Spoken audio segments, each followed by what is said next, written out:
And we are live. This Hangout on Air is live. And in just a couple of seconds, we should have Alpha Geek Media joining us with any luck.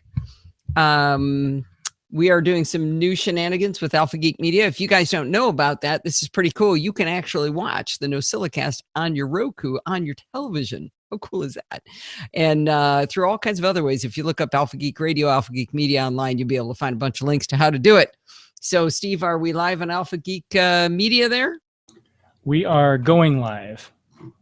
All right. And now we have the app is live, and the link should be live on the website. We're having, I just got the Alpha Geek Radio notification. Alpha Geek Media is live and direct. Here we are, kids. All right. The chat room is heating up tonight, Steve. We've got Donald and Steve, and Bob Lay is back after I haven't seen Bob in a long time. Fun to have you back. Dave G is back from Chicago, Grim, and I believe NosillaCast 824 is actually Alistair Jenks, who's looks like he's testing something new. Anyway, we got Rose is in the house, Sandy, and Steve is in as many different times as possible. So I think we're ready to get started. I think I'll do a test recording here. Here we go. Hi, this is Allison Sheridan of the NosillaCast podcast, hosted at podfeet.com. All right, let me know if you get playback. Hi, this is Allison Sheridan of the NosillaCast podcast, hosted at podfeet.com. Playback is good. All right, sounds good. A very long time Bob's been gone. What's nice to be missed, isn't it, Bob? All right, I think I am ready to throw you off. Steve, I'm going to hide you from broadcast. Say goodbye. Goodbye. All right. Oh, do make sure the dog's collar is off. I didn't check that. I think, it probably still is. All right, we're going to go ahead. And all right, Sandy says loud and clear. Check, check. We're okay. We lost Alistair again. He's having some problems. I'm guessing he's probably playing with the beta of the NosillaCast app.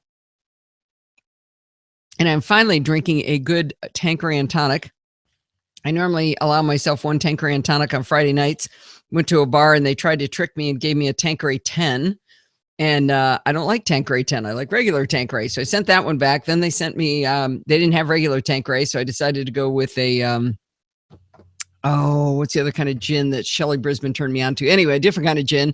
And they gave me flat tonic water. So I threw that back, went for a Chardonnay. And so I was unable to have my Friday night gin and tonic. So I figured I'd have it now. Let's see. Dave from Chicago, Steve is saying that he is not seeing the video, but we are live, right? Steve, maybe you can, I guess I can put you back on broadcast here. Do you know what's going on, Steve? Video is going fine. By the way, I just found out why you can't mute me. Why? When you hide my video, then you can mute me. I'm muted. And I can't unmute. Ooh, I like it. So if I hide you from broadcast, that's when I can mute you. All right. Right. Okay. So video is indeed live, and it seems to be working on the channel. So I'm not sure what's Dave seeing. Okay, Bob and Sandy see it. So go ahead and help him. I'm gonna let you go. Goodbye. Goodbye. Head from broadcast. Okay, here we go. All right, let's get the show on the road. All right, who just jumped in? So, Brett is late. Brett, you are so buying the beers next week because you're late to the party. Okay, here we go. Let's get started. Hi, this is Allison Sheridan of the NosillaCast podcast, hosted at podfeet.com, a technology geek podcast with an ever so slight Macintosh bias. Today is Sunday, August 23rd, 2015, and this is show number 537. This week, Steve and I went to a little event called Engadget Live in downtown LA. Think CES, but instead of like 12,483 booths covering 126 square miles, it's one room with maybe a dozen booths.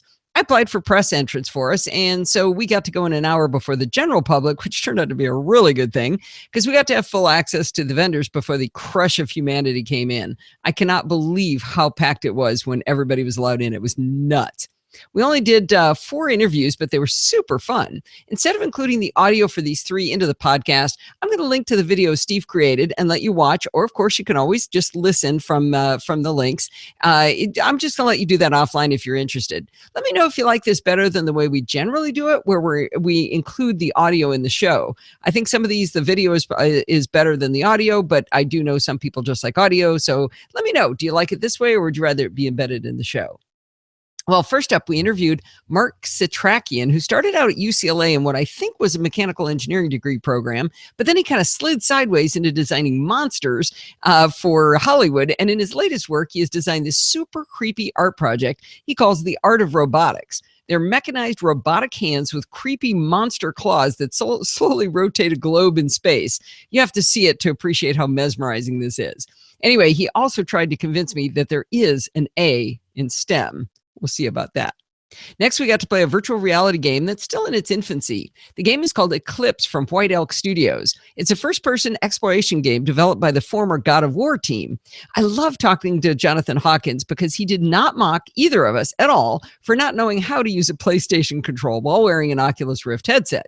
What he did was really, really interesting. They did, I guess. They built into the game a feature for noobs like us. If you're supposed to push a button on the controls, you can look down and you see these virtual hands holding a virtual controller with the right button highlighted. Because I'm sorry, I don't know which one X is. I know I wasn't born in 1990. Anyway, experienced gamers will never notice this, so it doesn't get in their way, but it's perfect for people like us. Anyway, it was a VR system, and both Steve and I found the game to be incredibly immersive because it had really smooth frame rate. Even though it was not the highest level of graphics, the smoothness makes a big difference on whether it looks good to you. In that case, it was not very erpy, maybe a little bit erpy, but not that bad. We were entirely sucked in by this game. We missed it in the interview, but after we talked to him, he explained that Eclipse will be a PC game, but he was running it off of a MacBook Pro with an external specialized graphics card connected via Thunderbolt and in a home-built enclosure. Pretty cool stuff. And probably the most entertaining demo we saw at Engadget Live, we saw the Aereo Healthy lamp, which automatically adjusts light, color, and direction to kind of support your body's circadian rhythm. They actually had a neurologist there who was talking about it, but we didn't get a chance to talk to her because the reason it was so entertaining was when we first arrived at the Aereo booth, Brian Hoskins, the business guy, was trying to figure out how to fix the lamp because it got damaged in shipping. Steve did this total MacGyver and fixed it using a piece of foil to bypass the blown soldered-in fuse, and then he taped a broken toothpick across it to hold it tight. In the video, you'll see that the light is blinking, but later we saw it stabilize so that Brian could do good demos for everyone else. And finally, we got to play with two interesting Lenovo tablets, the 8-inch Yoga Tablet 2 running Windows. It was actually running Windows 8, and the 13.3-inch Yoga Tablet 2 Pro running Android. The Tablet 2 uses AnyPen technology. This was hilarious because it supports the use of any metallic object as a stylus. You could use graphite, like a graphite pencil, but this guy did the whole demo using a fork, which was my favorite part of the demo. The Tablet 2 Pro has a projector built into the base of the tablet down in a cylinder where the battery is, and that projector can actually project up to a 50-inch 16:9 image, and that looked pretty cool. Now, Lenovo's been kind of in some hot water for some really creepy security stuff they've been doing, so, your mileage may vary whether you want to even look at this. Many thanks to Steve for cranking these videos out this weekend so you can enjoy them all at once. All right. Yeah, stop and read the chat room. Sam Bassman. Sam Bassman. Is that Sam Maynuth in the chat room? It's got to be. Who else? Sorry, I called you Sam Bassman. Sam Bassman. It's got to be. That is really exciting. Sam, I don't think you've been in the chat room before, have you? That's right. New York Linda's back. Hi, Linda. How are you? All right. I guessed right.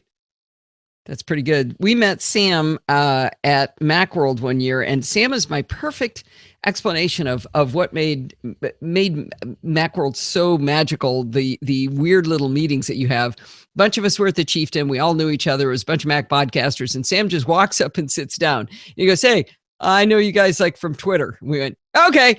And that was it. He was part of the family. It was just, that's the way it worked at Macworld, where you just make these friends. Yeah. There he goes. Sam Basement from Twitter. That's exactly what he goes. He goes, "I'm from Twitter." And a couple of us went, "From Twitter?" No, he just means he knows us from Twitter. So that was perfect. Oh, Dave had dinner with Barry this past week. That's awesome. Very cool. All right. Wow, we're getting a big party going. That is so exciting that Sam's here. Bassman, what? Bob promised he was going to be silly tonight. So what are you going to do? All right, here we go. I think that gin and tonic is starting to kick in.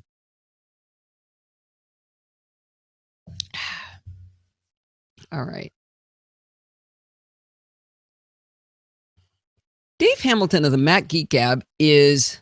Oh, Steve's asking me. I'm going to stop recording for a second. Yeah, there is a siren.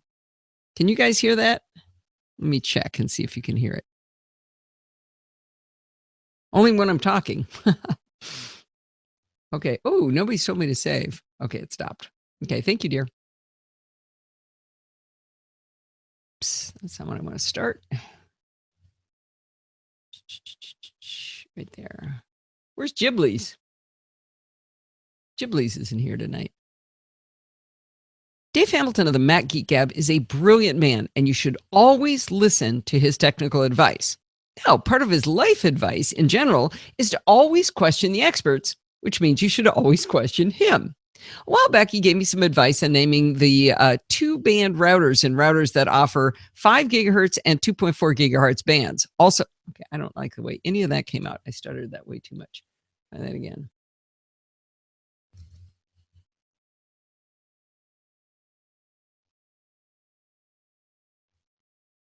Dave Hamilton of the Mac Geek Gab is a brilliant man, and you should always listen to his advice. Part of his advice about life in general is to always question the experts, which means you should always question him. Well, a while back, he gave me some advice on naming the two bands in routers that offer 5 gigahertz and 2.4 gigahertz bands. Those are called dual band routers. The more recent Airport Extreme is dual band, and since I own one of them, I was very intrigued by his advice. The good thing about dual band routers is if you have devices that can only run on 2.4, like our old TiVo Wi-Fi adapter, those devices can connect to 2.4 gigahertz, while your newfangled devices can play happily in the much less congested. Much less congested. Okay. Those devices can connect to 2.4.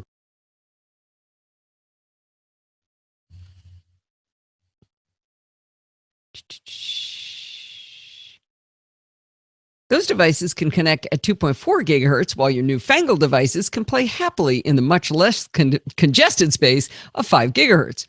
Well, ages back, we solved Steve's Wi-Fi problems on his iMac by moving it to 5 gigahertz because 2.4 gigahertz is so very congested where we live. Well, this creates a problem, though, because you're constantly having to manage your devices and keep track of which ones go on which band. It's kind of a pain. Dave's brilliant suggestion was to name both bands by the same name. This allows you to select a single network name, also known as an SSID, for every device. Then the router and device will just chat with each other and work it out amongst themselves. The ones that can only use 2.4 gigahertz use 2.4, and the ones that can go to 5 go up to 5. Everybody's happy, and you don't have to worry your pretty little head about it. The Airport Extreme method of setting up one network name is a bit counterintuitive. You don't see a checkbox that says something useful like, make both networks the same name. Instead, you drill down into wireless options in the airport utility and uncheck a box that says to give the 5 gigahertz network its own name. All right, so Dave's advice is brilliant, or so I thought.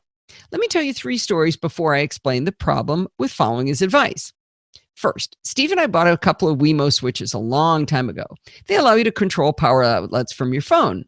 We have the lamp in our front room on a Wemo switch, and through the iOS app, we can tell the light to go on at dusk and off at 10:30 p.m., so we don't have to keep adjusting a timer as the sunset time moves throughout the year. Our second Wemo doesn't have a stationary location, so it gets unplugged in the middle of the year. We use it for the outdoor Christmas lights during the holiday season, but it kind of sits dormant the rest of the year. Steve decided a few months ago he would repurpose it when we put in our recirculating heat pump for our water heater because it would give him more granular control of what time that was running. When he went to pair it with our network, it would no longer pair. We fought and fought and fought with this Wemo switch, resetting it dozens of times. We even worked with Wemo tech support, who were awesome, but they were unable to figure out why it couldn't connect to our network. Okay, second story. Steve and I bought 2 Nest Protect thermostats when they first came out, and we paired them with ease to our network. I forget why we disconnected them about a year later, but when we did, we could not get them to reconnect to the network. About 3 weeks ago, I bought a really cool networking device from a company called Hutu, and I'll tell you more about this device later. And while certain functions were great, I had some real networking challenges with it. Their support was amazing, but they could not figure out why I could not connect it to my wireless network. They even sent me a completely different model with much of the same functionality, but it too wouldn't connect to our wireless network. I told them it had to be on my end, but what was that problem? By now, I'm guessing that several, if not many of you, possibly all of you, have figured out the common thread between the Wemo switches, the Nest Protects, and the Hutu networking devices. All three of these devices only work on the 2.4 gigahertz band. And for some reason, they were not being gracefully handed off to the correct band. In every case, when I switched the network band back to two distinct names, all three devices instantly connected. We probably lost 40 hours in the last year because of this. The good news is that also in all three cases, once the device was successfully on the 2.4 gigahertz specific network, I could put the switch back to naming all the networks the same, and the devices all worked just fine. Now, I'm not saying Dave Hamilton was wrong, far be it from me to suggest that, but evidently with my teeny tiny little brain in charge of remembering that some devices don't do well when the router and the device have to have a conversation about which band they should be on during the initial setup, I think this setup might be a bad idea for me. I put it back to the single name because I'm hoping that by having the problem bite me 3 times in a single year, and by writing this article, there's at least a 20% chance I'll remember immediately the next time it happens. Or I won't, and you'll get to hear this whole story again. By the way, I love that I do these articles as separate blog posts well ahead of showtime because really often I learn from folks who read them and can include the information in the show. Landon J. Harris responded with a terrific blog post explaining why he does not combine his networks under one name. He ran scientific tests, the results of which lead him to believe that the iPhone searches for the strongest signal, not the fastest band. So in his case, they were grabbing the 2.4 gigahertz band when 5 would have been much better. I'm going to reverse what I wrote based on his testing and see if I could. No. Because I did that testing.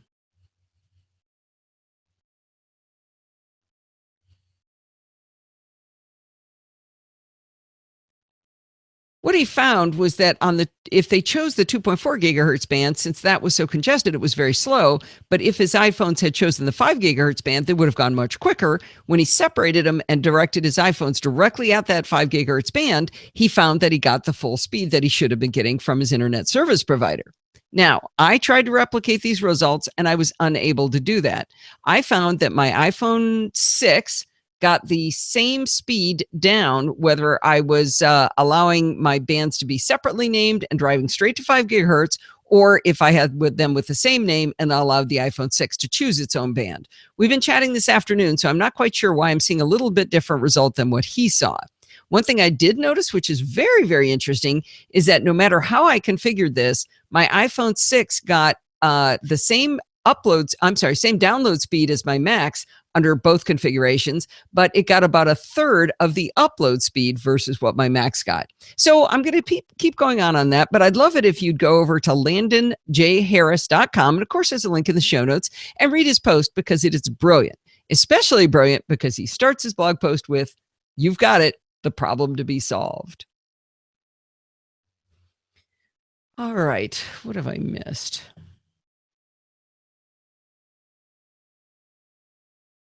Oh, Kevin rolled in.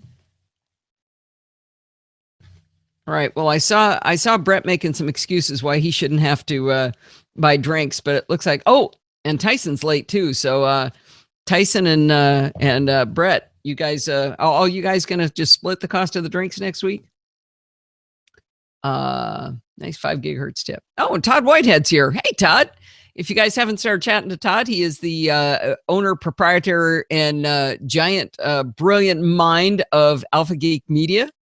So go ahead and spam the audience there, the live chat room there, if you want to, Todd, on how to check it out. Oh, good. Brett had a success with his SSD. Oh, yay. It's amazing how much you can bring a machine back to life with that, isn't it? All right. Drinks up. Okay, good. All right, it is time. All right. When is the last time you had a perfect customer experience? It's been a long time, am I right? It's so common today to be faced with people who don't know how to do their job or do the wrong job or don't clean up after the job. That's I got to say, like today, if we're not simply mistreated, we count ourselves lucky. Well, this week, my friendly Starbucks barista Junior told me that someone had given him an old MacBook Pro, and he was wondering if I knew a place he could take it to get it modernized. He said Safari wasn't rendering the web correctly, so he was getting just text and no images, and that's kind of scary. So he downloaded Firefox, but the only version that would run on this level of the operating system they had was version 3. Now I checked, I think we're on version 39 now. Now, I couldn't let him spend money for this, so I brought it home and I upgraded it to Tiger, or from Tiger, I should say, to Yosemite in quite a few steps. He wants to do video editing on this machine. They're only 5-minute videos, so I don't know. Well, I think that might be a pretty poor experience. You know what? It's what he's got, so I wanted to make it as good of an experience as possible for the least amount of money. Now, while an SSD might be a good addition, it might be wasted on this old of a machine. And since this little baby only had 1 gig of RAM, the first order of business was to get that upgraded because that wasn't going to cost much money. I punched the serial number into one of those sites online that'll tell you the year and model of your machine, and I found the discontinuation date of the machine of 2008. I jumped right over to my favorite source of RAM, OWC at MacSales.com. I love OWC for so many reasons, not the least of which is how easy it is to drill down from the memory tab to exactly your Mac model, and then you get the right memory every single time. I found the 2008 MacBook Pro model and ordered a 6 gigabyte upgrade for only $54. Now, Junior's friend, some friend of Junior's had told him that it was going to cost $120, so I was pretty pleased I got it for $54. Now, I've also got my father-in-law's old iMac here with 1 gig of RAM, and since I was already ordering memory for Junior's iMac, or Junior's MacBook Pro, I should say, I decided I'd throw in a 4 gigabyte upgrade for it too. By the way, Steve says I can't take any more Macs in until I give some of them back to their owners. It's like somebody who keeps bringing puppies home from the pound or something. Anyway, I still have that MacBook Air I keep trying to fix, Nolan's old computer, Kyle's old computer, his dad's old computer, now Junior's.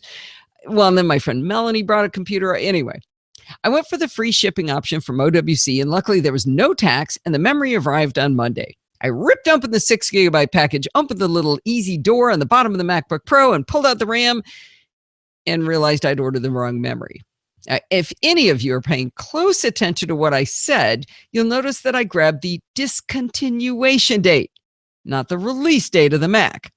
I ordered RAM for a 2008 machine when it was actually a 2007 MacBook Pro. Well, this is where the great customer service story comes in. I went over to MacSales.com, hit the live chat support button, and in less than 1 minute, Brittany C. jumped on and I confessed my error to her. The first thing she explained was that the RAM I bought for the iMac would actually work in the MacBook Pro, so I wouldn't need to make Junior wait again for the RAM to come in. I also wouldn't have to confess to him that I'm an idiot. So there was that too. I decided to stick with 4 gigabytes for this older MacBook Pro because it turns out a 6 gigabyte upgrade would cost $127. Remember his friend said it was $120? Yeah, his friend was right. I was an idiot. Anyway, we verified the models of both machines and we verified what I needed. Then she wrote, "Is there anything else I can help you with?" And I wrote back, "Well, yeah, you need to tell me if I can return the RAM I mistakenly ordered and opened."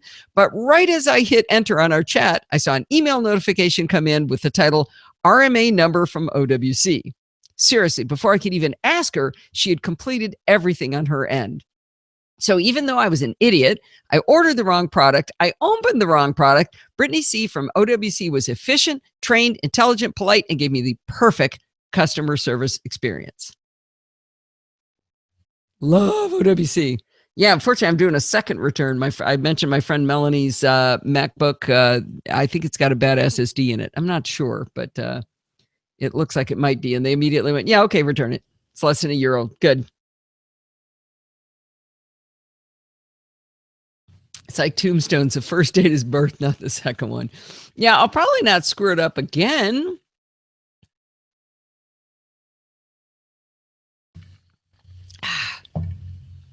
That is a good gin and tonic. Better keep going before the rest of it kicks in. All right, here we go. Story 3. George from Tulsa has been on a tear over on our NosillaCast G Plus community. If you haven't been there, it's podfeet.com/Google+. He's been posting a lot of really cool deals on tech gadgets. A while ago, he posted about a cool looking product called the Hutu TripMate Elite HT TMO4. I ran out and I bought it immediately for $54. Before I get into details here, Hutu has created many products, some of which include portable router capability, and that's the kind of product I'm going to be talking about here. I'll remember my discussion earlier about how I have my networks combined, and because of that, I keep having trouble setting up networking devices that require 2.4 gigahertz. Well, I worked for weeks on the Hutu TripMate Elite with Amy from Hutu, trying to figure out why I couldn't connect to the internet with it. She even went so far as to send me a review unit of the TripMate TMO5 in case something was wrong with the TMO4. Of course, nothing at all was wrong with the TMO4. It was the 2.4 gigahertz network problem I discussed earlier. Okay, fine. Now I was all ready to tell you all about the TMO4. No, that's not, I don't like the cadence there. Okay, fine.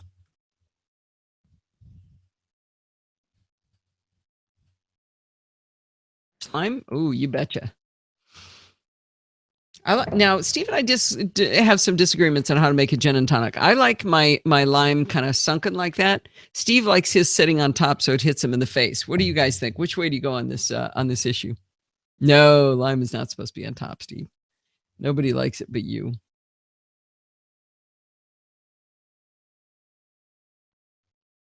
Now, I had written 90% of my review of the TMO4 before I ran into the problems with the network. So I figured, all right, boom, I'm just going to go in and I'm going to update the end of that story so it shows that, yes, the thing works perfectly on my network. But by the time I started the article or went to edit the article, I went online, and instead of the $54 I paid for the device, it had skyrocketed to $130 for used ones. The only thing I can figure is that Hutu appears to have discontinued the product. Okay, so here I've got a great review all written up except for the ending piece. Now I've got a new unit, and I didn't know what to do, but it's okay. Because I had the new unit, I was able to go ahead and actually steal from the first review because it's very much the same. So the review I'm going to tell you about, boy, that was a long preamble, is the TripMate Titan Versatile Wireless and Travel Router, or TripMate TMO5 for short. I'm going to call it TripMate TMO5 if I can pronounce that. All right, now that I've given this giant preamble, let's identify the problems we're trying to solve for which the TripMate TMO5 might be the solution.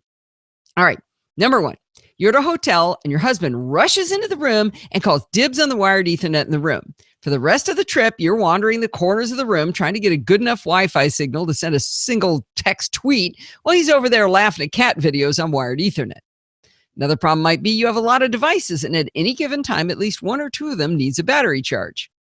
Or how about you've got good Wi-Fi in your house, but there's that one room where it doesn't quite reach and you might need a Wi-Fi extender. How about if you're often on a trip with multiple mobile devices and you wish all of them could have access to the same movies or music on an ad hoc network? Or what if you have Wi-Fi in your hotel room, but they charge for extra devices to connect? What if you're too cheap to pay for a VPN service, but still want to be safe on free networks, both wired and wireless? If you've got an Apple Airport Express, you can take care of some of the networking problems. And we also know there's zillions of cool battery chargers for your devices. And we've even talked about devices that let you share music and movies between your mobile devices.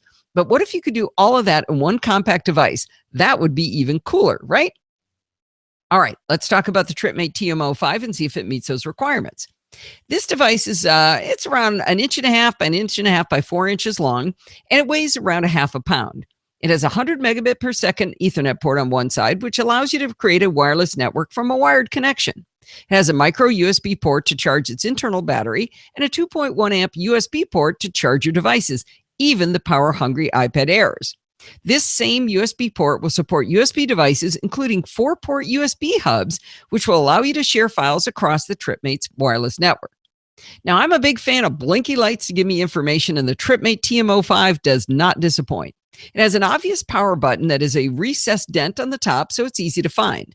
When you press it once, it lights up between 1 and 4 lights, where 4 lights represent 100% charged, 3 means 75% charged, etc. I hate devices that either don't tell you they're charged or they do it so badly you're never really sure. These same lights blink in succession during charging, so you're sure you're actually charging the device as well. If you do a long press on the TripMate TMO5's power button, the lights will blink on in succession slowly until an indicator light tells you that it's starting to broadcast a wireless signal. It's got an amber light, a blue light. Anyway, you can tell which one is working and which one is not. If we can step away from hardware for a moment, I want to praise the folks at Hutu for their excellent manuals. They're clear, concise. They include good images. They have separate manuals for Android and iOS and Mac and Windows. I actually better be careful because I think this is the third in as many weeks that I've said something good about a manual. I'm going to lose my reputation as a non-manual reader if I'm not careful. Anyway, the manuals are helpful because there's a couple of different ways to set the Hutu TripMate Elite up as a router. Actually, I just used the wrong name. The TripMate Elite was the old one. The new one is the TM05 Titan. So make sure you get the TM05. Anyway, remember I said you can use it to extend an existing network, or you can use it as a standalone router. To set up the Hutu TripMate TM05 as your with your smartphone, you download some. You know what? Shoot.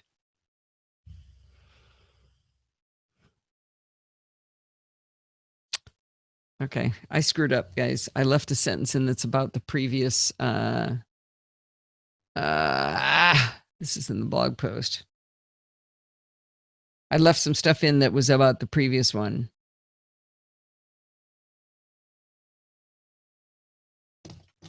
Okay. All right. To set up the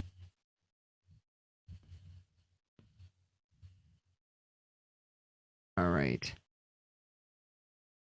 Here we go. To set up the Hutu TM05 via your computer, you simply turn it on by doing that hard press until you get the network blinky lights. You connect to the network it creates, and then you navigate to 10.10.10.254. That allows you to log into the device just like any other router. The setup screen is graphic with nice big buttons. You can go through a setup guide, or you can click on settings, go into network, and just get busy. I tested the interface using VoiceOver for the visually impaired, and almost everything is labeled. The home and back buttons are both labeled as link, which is super helpful, but everything else seems to be labeled correctly, and I'll make sure they get a note on that so they can fix it up. Okay, I just hit the mic. All right. I tested the I don't want to be hitting the I don't want to be hitting that mic, right?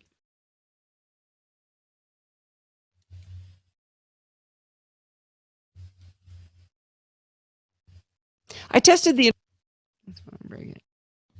Love you, Podfeet. Wait, how many of the devices do you have? I lost it. What transgression did I do? And Terry still loves me. Only Dave Hamilton's. I've missed this Austin Steve Radio hotel room called Dibs on Connections. Never grow up, y'all. So wait, Terry, what is going on, Terry? I have no idea what you guys are talking about. Rose, I really want to get some of those coloring books. I did. I started coloring when I was in high school, and it was really, really pleasing. Maybe I'll put that on my wish list for Christmas. Yeah, send us an Amazon link. You should do it. Where is it? Where is it? Where is it? Where is it? Here we go. I tested the interface using VoiceOver for the visually impaired, and almost everything is labeled. The home and back buttons are both labeled as link, which is super helpful, right? But everything else seems to be labeled correctly. I'll make sure they get a note on that so they can fix it up. In the settings, I was able to point the TripMate TM05 to my home router over Wi-Fi and authenticate using WPA2. This is the very crucial step where you have to make sure that you're pointing the TripMate to a 2.4 gigahertz network. I tested using the TripMate TM05 plugged into my router via Ethernet, connected it to my home network via Wi-Fi, and both worked flawlessly to let me out to the internet. This means the TM05 meets our requirement of giving us Wi-Fi in a hotel over Ethernet and putting us behind a firewall so we don't have to use a VPN to protect ourselves. Now, you know I'm a big fan of Cloak, but I do run out of data sometimes and I have to up my plan. This would be a great way to go around that and not need to use it all the time. The TripMate instructions do tell you to change the Wi-Fi password and the administrator password when you first set it up because the passwords are blank by default. If you don't do that, don't expect this to be a secure firewall. The TripMate TM05 has a 10,400 milliamp hour battery in it to charge your devices. To put that in perspective, the iPhone 6 has a 1,900 milliamp hour battery in it. So you could charge yourself, your iPhone 6 maybe around 5 times, or 5 iPhone 6s just once with this battery. If you've got an iPad Air 2, the battery in that, the way I looked it up, it was 7,340 milliamp hours. You could charge it about once and a half. That's a pretty impressive battery. It does explain why this thing weighs a half a pound. Now, half a pound is not that much, but since it's so small, it's really dense, so it feels really heavy. All right, we've covered battery charging, extending a wireless network, creating a firewall. How about playing video and audio files? I tested the TripMate TM05 using a USB thumb drive. I dragged an image, two non-DRM songs, and a homemade video onto the thumb drive and plugged it into the TripMate TM05, and it did not work. Then I read the excellent documentation and learned that the USB drives must be formatted NTFS, FAT16, or FAT32. I guess that's reasonable since it's kind of like the lowest common denominator between Macs and PCs, so I reformatted the drive to FAT32 and that worked. Unfortunately, the drives I have with RIP movies for travel are already formatted to macOS Extended Journaled, so if I want to use this for travel, I'm going to have to reformat and reload the drives. So if you want to use it, make sure you format it like FAT32 will work fine. From iOS and Android, the process is pretty much the same to access the TripMate TM05's web interface. Power up the TripMate TM05, hold down the power button until the four lights blink, connect to the Wi-Fi network it creates, and enter the password for the connection, and then simply open 10.10.10.254, enter the admin password. Now, I talked about that earlier. I set them both to the same password so I wouldn't have to remember two logins. I hope Bart doesn't yell at me for that. Anyway, and then you're able to see all of the media on the connected USB device. Now, it sounds kludgy to log into the admin panel via that IP address, but if you've accessed it once, when you simply type the number 10 into the URL field, your mobile browser will probably autofill the rest. That's how it worked for me anyway. I was able to play the music, watch the video, and see the images I put on the thumb drive. By the way, you can also put plain old documents on the drive and view them from the TripMate TM05. Seems kind of weird, but maybe that's a good way to do it. If you want to give somebody a file, but they don't want to stick your icky thumb drive into their computer, that would be a way to share the file with them. If you're hoping to extend your home network with the TripMate TM05, you're probably only going to be happy with the results if you're already using a 2.4 gigahertz network. In my case, I have a dual band router. We've talked about that earlier, and the 2.4 gigahertz band is really congested. So going down to the 2.4 gigahertz network supplied by the TripMate TM05 for my 5 gigahertz band was a dramatic decrease in speed, like 10 to 1. If you travel, I don't want to say quite that snotty. Stop it.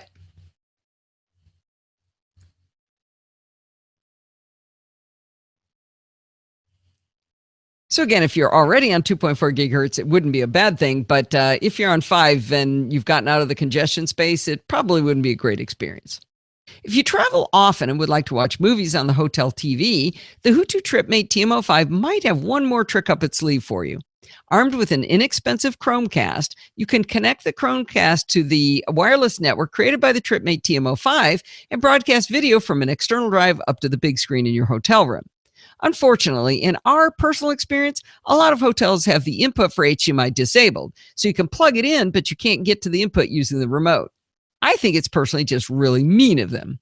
We've brought our Apple TV along to various hotels, and not once have we've been able to use it because we can't change the input of the TV to HDMI, if we're lucky enough to have a TV with HDMI inputs.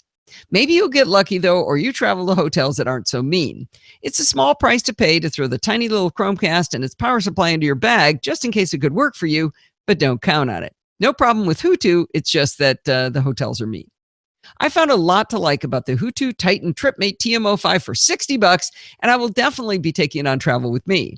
It's a great battery charger. It'll give me a firewall while I'm on travel. I will not need to use a VPN to protect myself on hotel Wi-Fi or Ethernet. I'll get the Ethernet away from Steve. It will let me broadcast my own Wi-Fi from Ethernet, and I'll be able to play video and music and from an attached USB drive. Throw in a fantastic customer service and really, really good documentation. What more could you ask for only $60 for the Hutu Titan TripMate TM05 from Hutu.com? Wow, that was a long time to talk.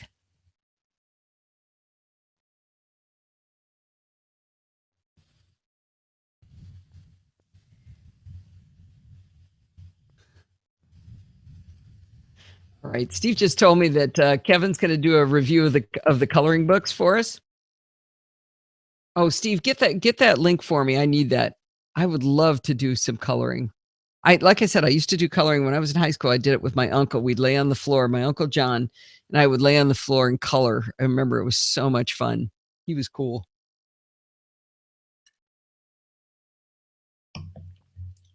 See, I don't think I'll do crayons though. Are these, 60, the 64 crayon set. Man, those are the cool ones. Oh, the dot to dot book. Wait, I want an adult coloring book of the TMO5. Do you have a red light you can turn on when you're recording, Sandy? No, for a while we had a sign on the door, but now that Steve's so involved in the production of the show, he's pretty sure he remembers when I'm recording. So, family friendly. Dot to dot. Oh, good grief, you got out of control. I like the ones that are the really good paper. And then you can, so it's a real thick paper and you color with pens. Are these, are the ones you're doing crayons, Rose? I just assumed they were the pen ones. Let's see. Oh, Steve told me that Terry is back in and hasn't been here in a long time. That's not Terry Austin, is it? What's your last name, Terry? Thanks. Glad you're back. What's the difference between the coloring book and the dot to dot book? Aren't they the same thing? Only if you use black ink. All right, here we go. 26 minutes. Wow, that's a lot of work.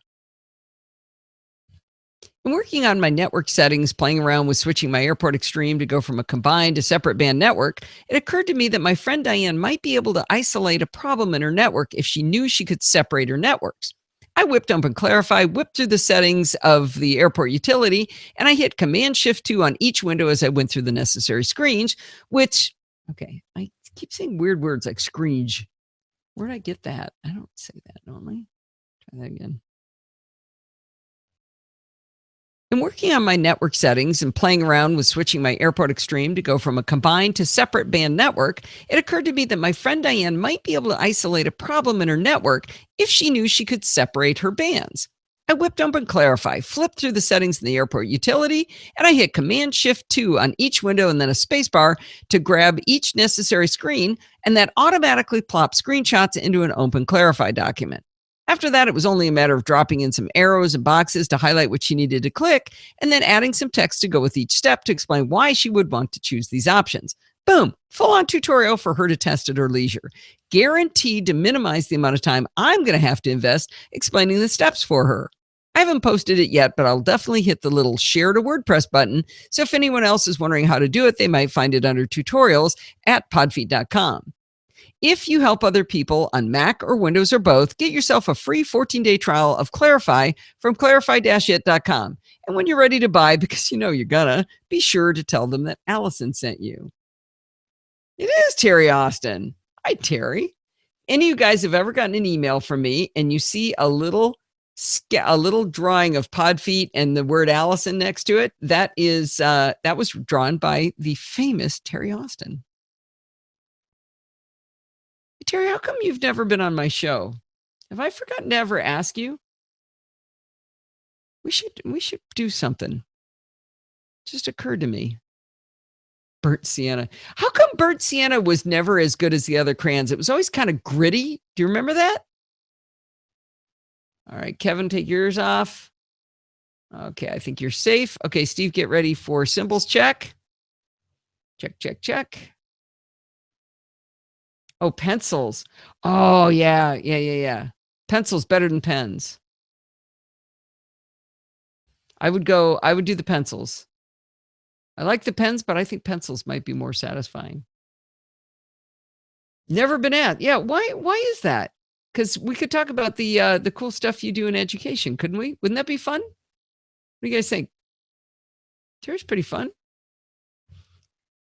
All right. Yeah. I'm thinking of doing a whole series on education. Next week's podcast or Chit Chat Across the Pond guest is going to be a guy named Try, who runs the robotics classes at a middle school in Downey here in LA. And he's a really, really cool guy. And so that started me thinking of other teachers I'd like to talk to. Maybe that should be part of a series. Terry, if I forget, remind me I thought of this, because I can't take notes right now because I'm working or drinking. Good. Yeah, I think that'd be really fun because you're passionate and that'd be fun. I wouldn't have to do any work. All right. Symbols check, Steve. Clarify from clarify-it.com. And when you're ready to buy, because you know you're gonna, be sure to tell them that Allison sent you.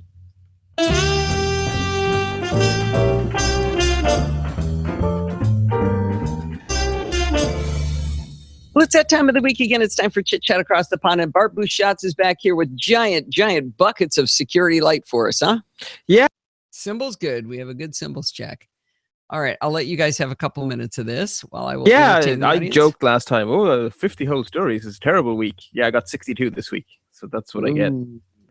So should I not ask questions, or do I still get to jump in? Oh no, jump in as and when you feel like. I've pushed some stuff. I just pushed into the bin. It's like, yeah, I normally would talk about this, but you know what? There's way too much on here. This is not as important. And then other stuff, I just pushed it down to suggested reading, so people can at their leisure dig deeper. Okay. I figure we'll start with some follow-ups of stories we talked about 2 weeks ago. So we talked about the OnStar issue, where the problem was in the app, not in the bit that's in your car, which is the good news part. I'm going to bring this down. Steve's right. It's a little bit loud. Ooh, not that quiet. You're thinking. So this was the cars being... How about 4? There you go. Hacked and disabling them in some way. Down, Steve. Yes, so you could remote unlock them and whatever you can do with the OnStar app. So it was called OwnStar, the vulnerability, of course. And so the OnStar app itself was then patched, which is good. So that's the good news. But there are some manufacturers who didn't use the standard OnStar app. They wanted to roll their own because that's how. Didn't hear a change. Maybe it was at 4. Oh, that's why. It was already at 4. So we'll go down to 7. Come on. There he goes. Let's try it there. It's obviously better for branding. So now it's there. Let's listen a little bit of me. Spar to grab each. I've pushed. Nope, 7's too quiet. You know what? This is close enough. I think it'll be fine. There's 6. Pushed some stuff. It'll I just be pushed all right. into the bin. Levelator will do all the work. Actually, I'm going to switch to Auphonics here. This soon. is not as important. And then other stuff, I just pushed it down to suggested reading, so people can at their leisure dig deeper. I figure we'll start with some follow-ups of stories we talked about 2 weeks ago. So we talked about the OnStar issue, where the problem was in the app, not in the bit that's in your car, which is the good news part. So this was the cars being hacked and disabling them in some way. Yes, so you could remote unlock them and whatever you can do with the OnStar app. So it was called OwnStar, the vulnerability, of course. And so the OnStar app itself was then patched, which is good. So that's the good news. But there are some manufacturers who didn't use the standard OnStar app. They wanted to roll their own because that's obviously better for branding. So now it's their turn to be vulnerable and they're going to have to patch. So that would be BMW, Mercedes, and Chrysler. So if you have any of those cars with an app, don't use the app until the app is updated. So they had the OnStar functionality built in, but they gave you their own app, and their own app has the problem. Oh, okay. Good to know. Yeah. So they're fairly, well, apart from Chrysler, they're fairly luxurious brands, so people should be careful. We also talked about stage fright, the rather scary bug in Android. Yeah. And we had said that Google had issued a patch, which is true. It just wasn't a fix. So it turns out that the patch was itself buggy. And so all of those people, well, those few people who did actually manage to get the patch from Google through the various middlemen, they now are still vulnerable because the patch is actually holy. It has a different security vulnerability in it. So I'm afraid to say stage fright is back, front, and center.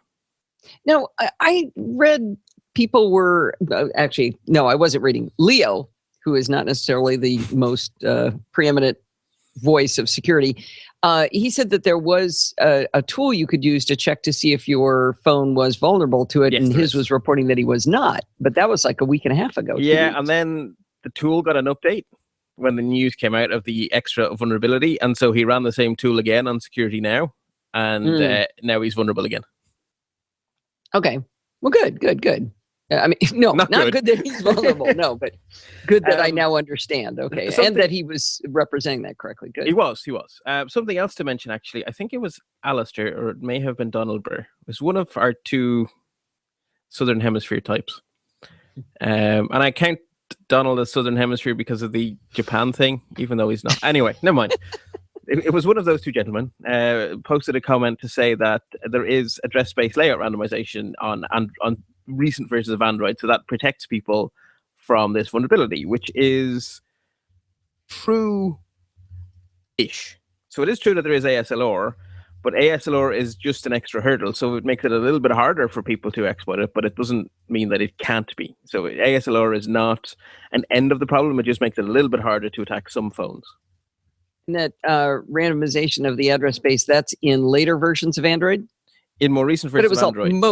But it was most of them, right? I mean, it wasn't like the last 1 or 2, it was like the last 4, I think. Yeah, no, it's been around for a while, so unless you have a very, very old phone, one would hope you would have ASLR.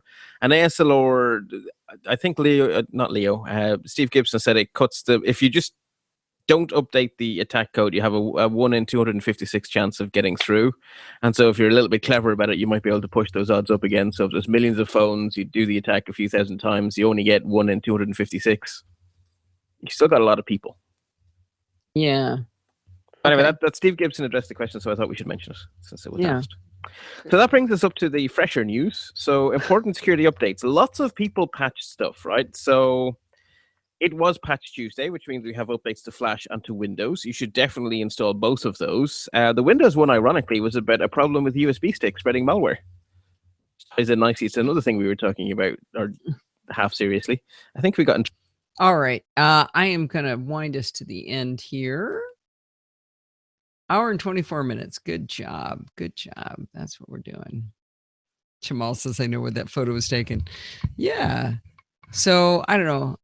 A lot of those ones I did didn't turn out as good as I'd hoped. They're unfortunately really nicely exposed. So Steve says my pin is in distress. It's upside down. There it's right side up now. He worries. Yeah, the ones I was so excited about that we did underneath the pier were they're very, very well exposed. So they just look like daylight instead of as cool as I thought they would be. So I was a little bummed. Not as good as I hoped. Oh, okay. Shoot. Steve, can you grab that Google Plus link that Jamal just posted so I can see him? Let's see. Anyway. Anyway, until then, which I think is 2 weeks from now, Thank you. Happy computing. All right, here we go. What? Oh, listen to that. There was something in there. Yeah, happy computing. I think I need to cut him there. Did not cut that very well.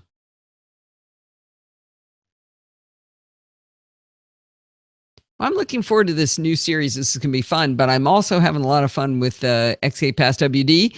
By the way, Bart gave me permission to keep calling it that because somehow I have a lot of trouble pronouncing HSXK Pass WD. I'm going to call it XK Pass WD. I don't care what he says. Anyway, but he did give me permission to do that, so you can do it too. Well, that's going to wind us up for this week. Many thanks to our sponsor for helping to pay the bills, the makers of Clarify over at clarify-it.com. Don't forget to send in your dumb questions, comments, and suggestions. Email me those over at allison@podfeet.com, and you can follow me on Twitter @podfeet.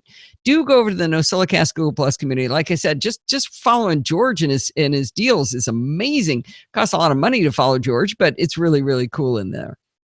If you want to join in the fun of the live show, and like Sam Maynuth for the first time came and showed up. That was really, really fun.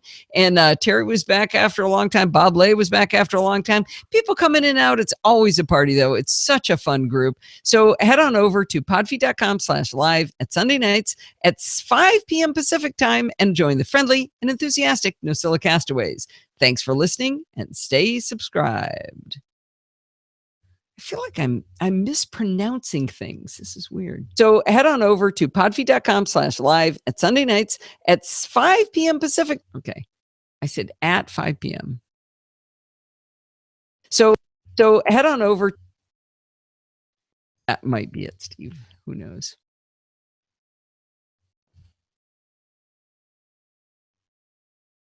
So head on over to podfeet.com/live on Sunday nights at 5 p.m. Pacific time and join the friendly and enthusiastic Nosilla Castaways. Thanks for listening and stay subscribed. That was a fast ending, wasn't it? I was talking really fast tonight too. Just like, Kevin ears off. Midnight dialogue long. Kevin ears on. Oh, you never talk fast. I remember I met a guy at work who said that he said, I can't listen as fast as you need to talk. Listening and stay subscribed.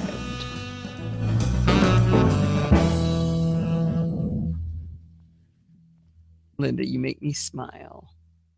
So fun so Linda Decker, NY, also NY Linda is her other name. She has known me since I was 16 years old, I think. I think that's when we met. How's that?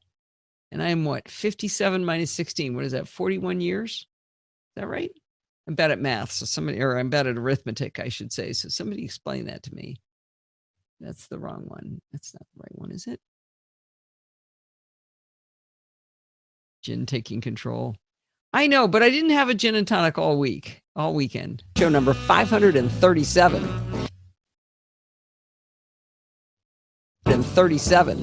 This week, Steve and I would. There it is. Nailed it. All right, now it's time to group some things up. Because I did a lot of talking on my own here before the gin kicked in. Yeah, I'm just mispronouncing things. Awesome job. Oh, thank you. Have any of you guys checked out Alpha Geek Radio, Alpha Geek Media? Have you guys gone over and then seen it? It's pretty fun. That's why I love you, Sandy. You're one of the girls. I am always intrigued by people who say that they don't have a lot of women listeners. There's a lot of women geeks out there. They're all here. What's their problem?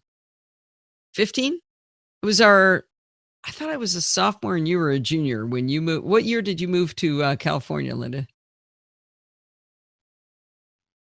I would have gone.